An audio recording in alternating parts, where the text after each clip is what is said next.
Voyaga yetmagan farzandiga avtomashinasi rulini topshirib, uyida xotirjam o'tirgan ota-onalar ogoh bo'ling. Sizning o'ylamay qilgan ishingiz va farzandingizning rul boshqaruvida yo'l qo'ygan xatosi bir inson hayotiga zomin bo'lishi mumkin.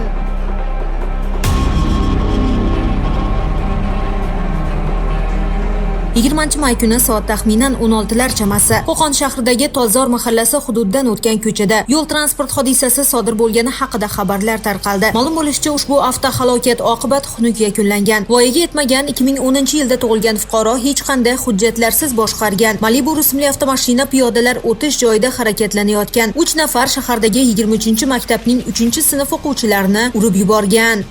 Men Qo'qon shahar 41-sonli maktabda 9-sinf o'quvchisiman. Meni haydovchilik guvohnomam yo'q. Oppoq mashinalar so'roqsiz olib chiqib ketib, o'rtalarim bilan aylanib yurganda, piyoda yo'lida o'tib turgan piyodachilarni urib, shifoxonaga borishimiz bilan bir kishi jon berdi, bir kishi reanimatsiyada.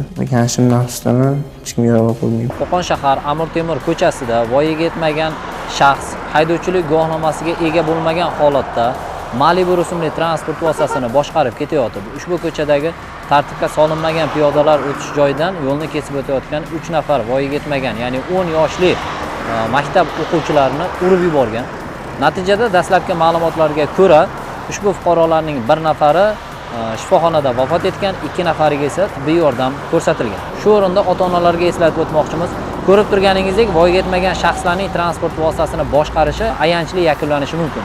Shuning uchun hurmatli fuqarolar, farzandingizni transport vositasi boshqarishiga yo'l qo'ymang, ularning harakatini doimo nazorat qilib boring.